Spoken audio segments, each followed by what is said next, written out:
मैं श्री गोपाल रात्रे, सहायक प्राध्यापक इतिहास, शासकीय खेमराज लक्ष्मीचंद कला वाणिज्य एवं विज्ञान महाविद्यालय बाग बाहरा, जिला महासमुंद। एमए अंतिम इतिहास चतुर्थ सेमेस्टर प्रश्न पत्र षष्ठम इकाई पंचम के बारे में हम चर्चा करेंगे।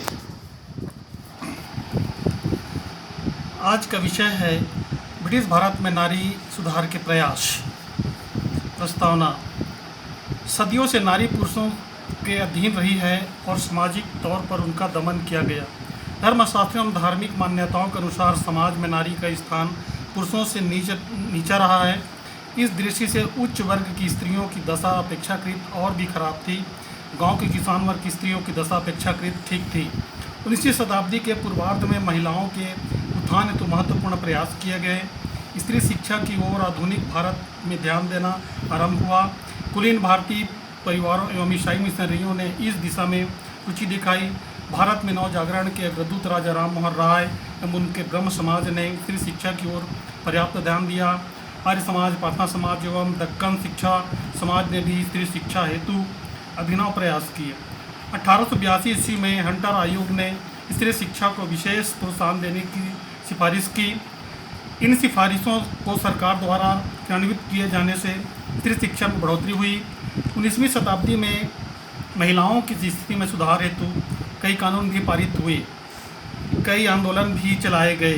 19वीं शताब्दी भारतवर्ष के इतिहास में सुधारों के युग के में जानी जाती है।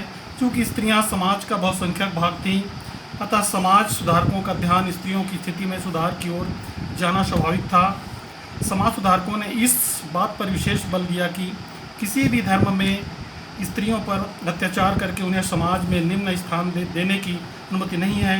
इन समाज सुधारकों को समाज ने पुनरुत्थान के लिए स्त्रियों की स्थिति में सुधार को अत्यंत महत्वपूर्ण माना, जिसके फलस्वरूप निम्नांकित नारी सुधार के प्रयास किए गए। पहला, नारी सुधार में भक्ति संतों का योगदान। भारतीय समाज के जटिल नारी जीवन में व्याप्त अनेक वृत्तियों और प्रथाओं के विरुद्ध भक्ति कालीन संतों ने नारी जीवन में सुधार की आवाज़ उठाई। ये संत सुधारक युगों युगों से पीड़ित नारी के जीवन में सुधारों का शंखनाद निस्वार्थ भाव से करते रहे। इसलिए इन्होंने स्त्री को जननी जन्मभूमि स्वर्ग से महान, अन्नपूर्णा, यत्र पूज्यन्ते नारस्तु तत्र रमन्ते देवा जैसे सम्मान भरे शब्दों से उनका हौसला बढ़ाया तथा नारी को पुरुष के कंधों से कंधों मिलाकर चलना भी सिखाया। और कुछ विद्वानों ने अबला को सबला तक कह दिया। ये शब्द निम्नांकित थे। नानक देव के प्रयास। नानक देव ने तो अपने सुधारवादी दृष्टिकोण को अपनाने पूरे नारी को समाज में गौरवपूर्ण आसन पर प्रतिष्ठित करते हुए यहाँ तक कह दिया कि नारी के गर्भ से ही पुरुष जन्म होता है, उसी के गोद में पलता फूलता है और उसी से सृष्टि का चक्र चलता है। फिर हम उसे विकास की दौड़ में पीछे क्यों छोड़ें। चैतन्य महाप्रभु के प्रयास। चैतन्य महाप्रभु ने भी स्त्री पुरुष में भेद नहीं मानते हुए कहा कि दोनों की आत्मा समान है। उन्होंने स्त्री पर अत्याचार बंद करने के लिए अंतर्जातीय विवाह को भी प्रोत्साहित किया।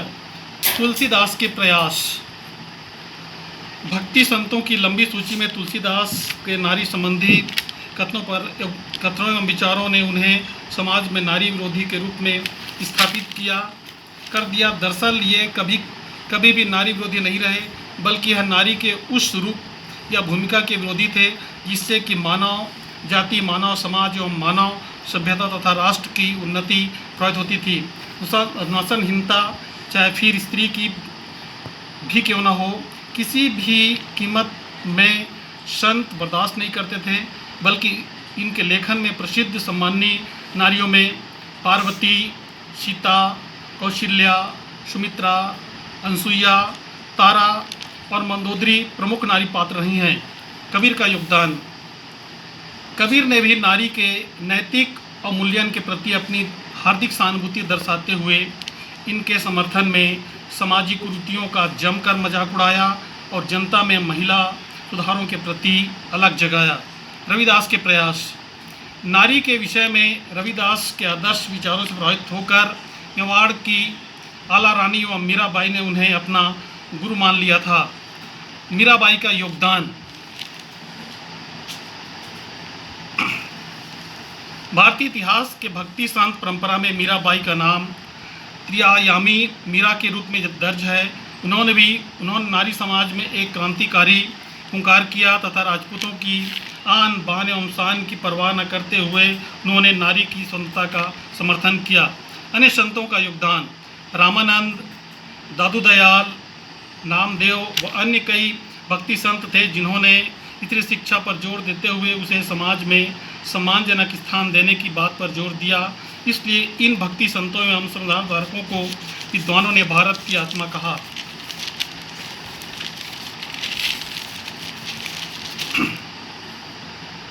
सती प्रथा जैसे कुप्रथा को समाप्त करने के लिए ब्रिटिश सरकार ने धर्म सुधारकों के माध्यम से चरणबद्ध कार्य किए। 1804 में कलकत्ता से केवल 30 मील के आसपास के क्षेत्र में 6 माह में 300 से अधिक सती प्रकरण प्रकाश में आए। लॉर्ड वेलेजली ने कलकत्ता के सदर निजामत अदालत के पंडितों से परामर्श किया, परंतु उन्होंने सती प्रथा को रोकने के कार्य को धर्म के प्रतिकूल बताया। उनका कहना था कि सती प्रथा को प्रतिबंधित करने से हिंदुओं की भक्ति भावना आहत होगी।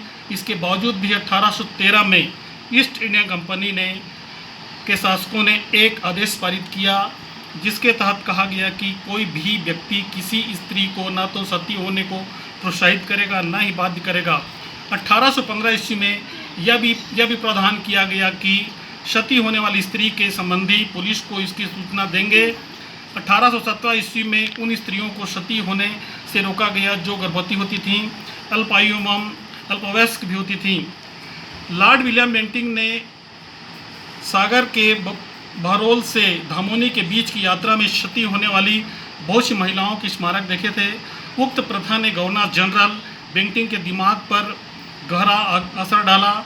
सागर के तत्कालीन कमिश्नर स्लीमन ने 1832-33 ईस्वी में लॉर्ड विलियम बेंटिंग के दिली दिमाग को झकझोर देने वाली घटनाओं का विवरण लिपिबद्ध किया है। सती होने की यह क्रूर एवं अमानवीय प्रथा को बंद करने हेतु राजा राम मोहन राय ने अथक प्रयास किए। उन्होंने अपने पत्र संवाद कौमुदी के माध्यम से सती प्रथा के विरुद्ध प्रचार किया। उन्होंने बताया कि यह बर्बर एवं अमानवीय प्रथा है एवं धर्मशास्त्रों द्वारा भी अमान्य है। लॉर्ड विलियम बेंटिंग राजा राम मोहन राय के द्वारा किए जा रहे सती प्रथा के विरुद्ध प्रचार प्रसार से अत्यंत प्रभावित होकर इस प्रथा पर प्रतिबंध लगाने के उद्देश्य से अपने 49 उच्च सैनिक अधिकारियों एवं 15 उच्च असैनिक अधिकारियों के साथ परामर्श किया। इनमें से अधिकांश अधिकारियों ने इस प्रथा को बंद करने का समर्थन किया। साथ ही कलकत्ता की सदर निजामत अदालत के 5 न्यायाधीशों ने भी सती प्रथा को प्रतिबंधित करने का परामर्श दिया। जब राजा राम मोहन राय, देवेंद्रनाथ टैगोर एवं अन्य विद्वान जनों ने सती प्रथा को प्रतिबंधित करने की मांग की तो बेंटिंग ने इस दिशा में अपने प्रयास तीव्र किए। उन्होंने विभिन्न क्षेत्रों से इस प्रथा को बंद करने हेतु समर्थन प्राप्त किया तथा गवर्नर जनरल की काउंसिल ने 8 नवंबर 1829 को सती प्रथा को प्रतिबंधित करने का प्रस्ताव रखा। इस प्रस्ताव के पारित होने पर 4 दिसंबर 1829 ईस्वी के 17वें कानून द्वारा बंगाल सूबे में सती प्रथा को अवैधानिक घोषित कर दिया गया। 1830 ईस्वी में यह कानून मद्रास और मुंबई प्रांतों में भी लागू कर दिया गया। यह कानून 1833 में लागू किया गया। इसे सती निषेध अधिनियम के नाम से जाना जाता है।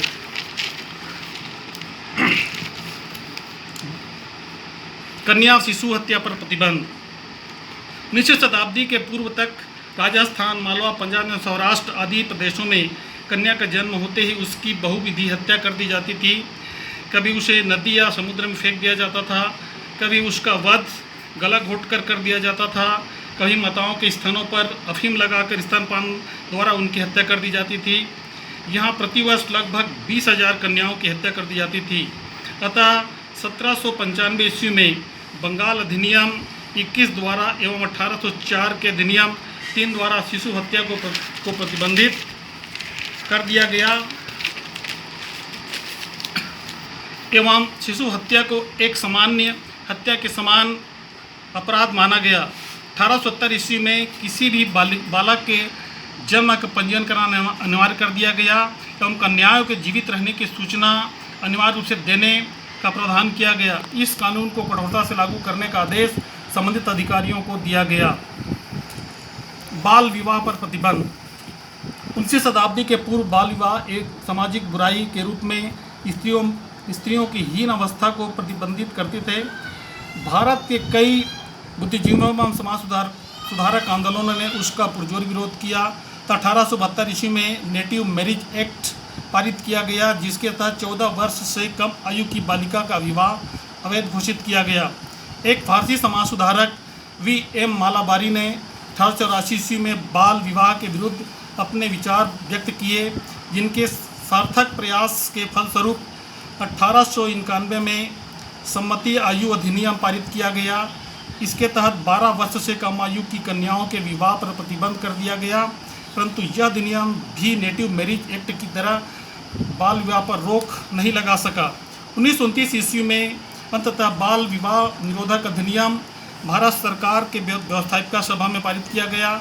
चूँकि अजमेर के प्रसिद्ध वकील हरविलास शारदा ने इस अधिनियम को पारित कराने में काफ़ी प्रयास किया एवं इस अधिनियम के लिए धारा सभा में प्रस्ताव भी उन्हीं के द्वारा रखा गया, अतः इस अधिनियम को शारदा एक्ट भी कहा जाता है।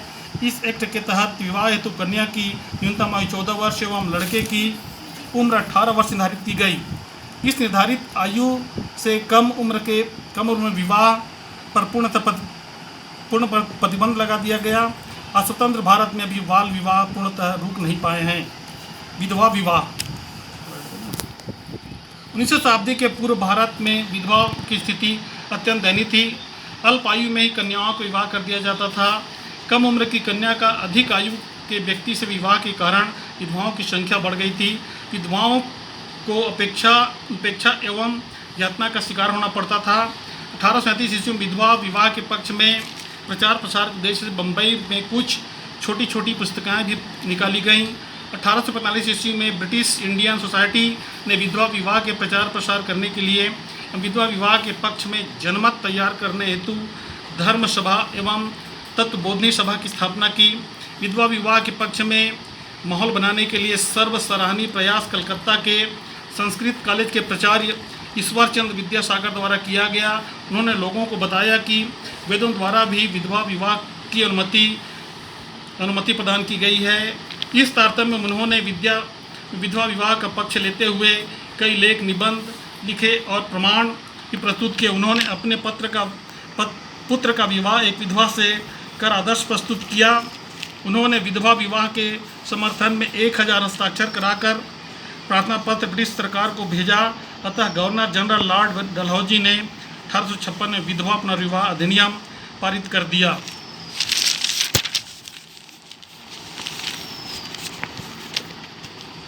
पर्दा प्रथा को हटाने के प्रयास। आधुनिक भारत के समाज सुधारक आंदोलन ने पर्दा प्रथा के उन्मूलन हेतु प्रयास आरंभ किए। इस दिशा में अखिल भारतीय महिला संघ ने अहम भूमिका निभाई। राष्ट्रपिता महात्मा गांधी ने भी महिलाओं की पर्दे से बाहर आकर चरखा चलाने एवं राष्ट्रीय आंदोलन में सत्याग्रह व धरने आदि में भाग लेने हेतु प्रेरित किया। 1930 ईस्वी में संविधान अवज्ञा आंदोलन के दौरान स्त्रियों ने पर्दे से बाहर आकर धरने दिए एवं जेल भी गए। महापंडित राहुल सांकृत्यायन द्वारा चलाए गए 1939 ईस्वी के आमावारी किसान सत्याग्रह में भी महिलाओं की ज़बरदस्त भागीदारी देखी गई। 1947 ईस्वी में भारत की स्वतंत्रता के समय तक पर्दा प्रथा में बहुत कुछ कमी आई। वर्तमान में यह प्रथा लगभग समाप्त हो चुकी है। देवदासी प्रथा का अंत। मध्य युग के प्रारंभ में भक्ति काल में दक्षिण भारत में देवदासी प्रथा का प्रचलन था। देवदासियों का कार्य मंदिरों में भजन गाना एवं नृत्य करना था। 19वीं शताब्दी तक यह प्रथा अत्यंत व्यापक हो गई थी एवं इसमें विकृति आ गई थी। फ्रांसीसी यात्री वर्नियर ने उड़ीसा के मंदिरों में देवदासी प्रथा के प्रचलन का वर्णन किया है। इन्हें तेलंगाना में वसवा एवं महाराष्ट्र में मुरली कहा जाता था। दक्षिण भारत में तंजौर के नटराज मंदिर में 400 से अधिक देवदासियाँ थीं। 1927 ईस्वी में मद्रास विधान परिषद में एक विधेयक पारित किया गया जिसके साथ देवदासियों को दास्ता से मुक्त होने का प्रावधान किया गया। मंदिरों में बालिका के अर्पित करने की प्रथा को गैर कानूनी करार दिया गया। देवदासी प्रथा को दंडनीय अपराध माना गया। 1923 ईस्वी में अनेक राज्यों में भी देवदासी प्रथा समाप्त करने हेतु कानून बनाए गए। उपसंहार: आधुनिक भारत में महिलाओं की स्थिति में सुधार हेतु जो भी प्रयास किए गए उनमें अधिकांशतः सफलता प्राप्त हुई। आज महिलाएं घरेलू कामकाज तक सीमित न रहकर प्रशासन के प्रत्येक क्षेत्र में दिखाई दे रही हैं। देश में प्रधानमंत्री तक महिलाएं रह चुकी हैं। राज्यपाल का भी पद महिलाओं द्वारा सुशोभित किया गया है। वर्तमान में भारत के कई प्रदेशों की मुख्यमंत्री महिलाएं हैं। पंचायतों में एवं सरकारी सेवाओं में महिलाओं के आरक्षण की व्यवस्था कर दी गई है। अतः भारत में नारी सुधार के प्रयास की सार्थकता धीरे धीरे सिद्ध हो रही है। नारी सुधार आंदोलनों में विभिन्न समाज सुधारकों एवं उनके संस्थाओं का योगदान काफ़ी सराहनीय रहा है।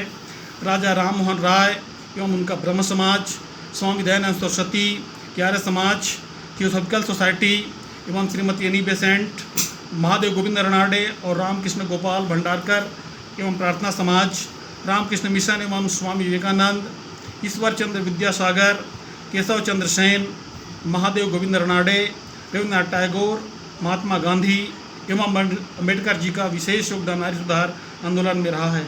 धन्यवाद।